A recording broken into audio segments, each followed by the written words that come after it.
Happy Chinese New Year mga kapuso! Aha. At dahil may grand celebration tayo this morning, naku ate, hindi pwedeng mawala ang handaan. Ang sasarap ng handa natin dito. Ayan. Aba, ako ano na ba? Siyempre may siopaw. Oo. Meron tayo mga noodles. Tikoy, Tikoy, fortune cookies. hopya, at saka Hopya. yung ating prosperity bowl. Naku, at mga prutas Prutas na favorite mo. na, yan. Na inumpisa na namin ni Ate Su. Aba, kung natatakam na kayo, saan pa nga ba kayo pupunta kundi sa Binondo? The best. Ang sarap maglibot dyan. Kaya simulan na natin ang food trip kasama si Lynn, Shira at Anjo. Nako, Nako. kasama si Anjo. Anjo, Ubus yan. ubus yan. Kain na na. Hey guys! Hey, good morning, good morning! Good morning!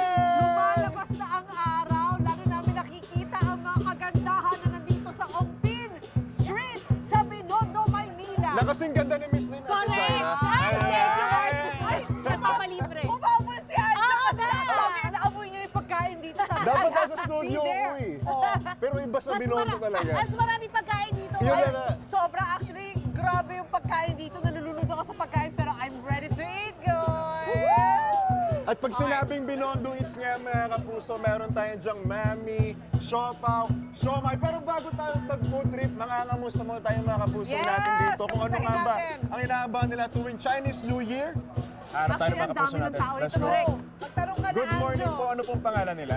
Donna po. Donna, Miss Donna, ano pong inaabangan nyo tuwing Chinese New Year? Siyempre, unang-una yung kainan dito kasi masasarap ang pagkain dito sa Binondo. Ano pong pinaka-paborito nyong pagkain na tuwing Chinese New Year lang lumalabas? Siyempre, yung mga wonton, yung MB10, yan, number one. Yun yung number one na pinupuntahan namin. Maraming salamat po.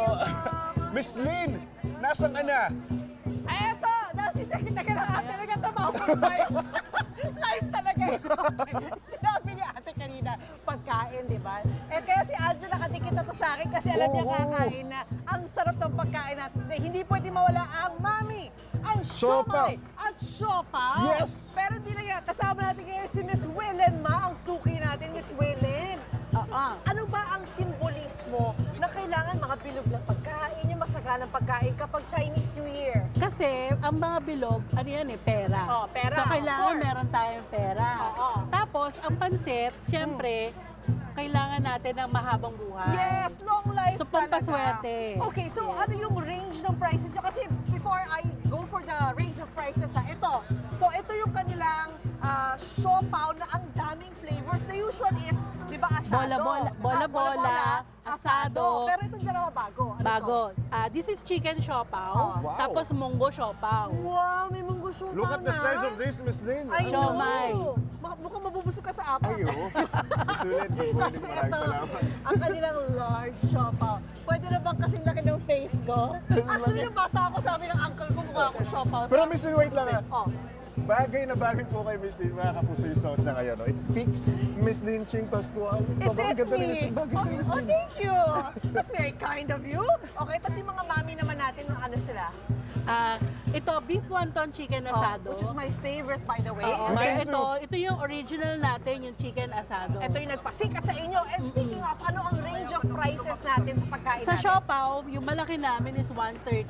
Okay. 5, Aha. tapos 95 yung a regular siopaw. Uy, 95, busog ka Tapos na. 100 yung bola-bola. Uy, nako, hapat yung mga mami natin. Yung mami natin, nasa 200 yung malaking size. Nako. Na original. Tapos yung regular natin, 190. Siyempre doon ako sa malaking size. Same. Hindi pwede Miss Lynn, may maliit. tanong ako, out of all of this, ano pong pinaka-gusto nyong kainin? Kung personal po. Ako, Opo. siomay. Siomay? Siomay. Okay. Nung bata-bata pa tayo, nakakaubos ako ng 6 sa isang upuan. Challenge yan for me. Yung and malaki Anjo. ah, Anim na malaki din po? ah. Anim? Oo, Okay. Grabe, Miss Lynn. Magpainit na tayo kasi Oo. kakain na tayo. At habang kakain kami, punta tayo ngayon kay Shaira!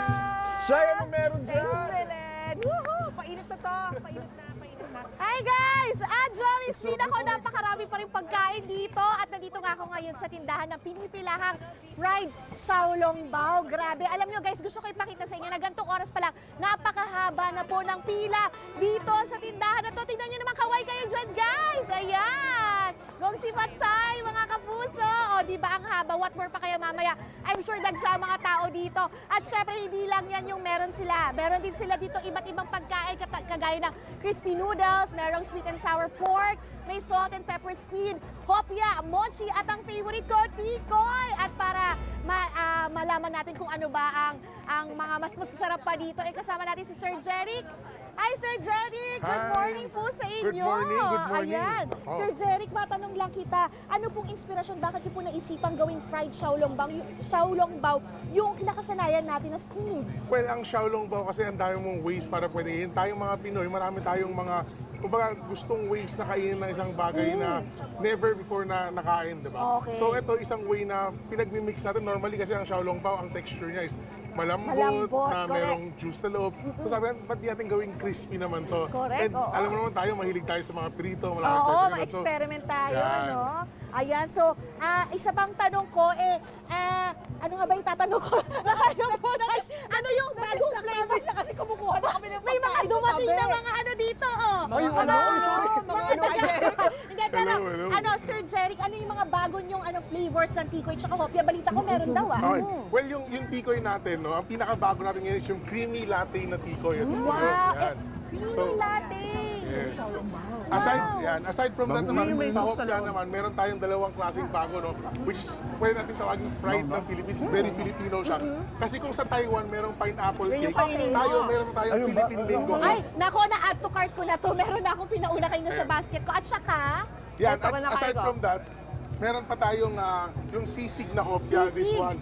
Oh, Yeah. wow! Sisig hopya? Very Oo, Pinoy sisig hopya. na, no? Yan, Touch of tatry Pinoy, ko sa Sir inyo. Jerry. So, alam nyo ang pinagkaiba, di ba? Normally, ang hopya natin is matamis, mga ganun. So, ngayon, this year, naglabas tayo ng mga new discoveries for this new year, which is nga, instead na matamis lang, meron tayong mga savory na products. Oo nga, nakakatuwa kasi napakadaming pwedeng pagpilian, ano? Dahil ang dami yun nga flavors na gawa dito. Naku, maraming salamat, Sir Jeric. At syempre, mga kapuso, hindi lang po tayo dyan natatapos dahil nakikita nyo ba itong katabi ko?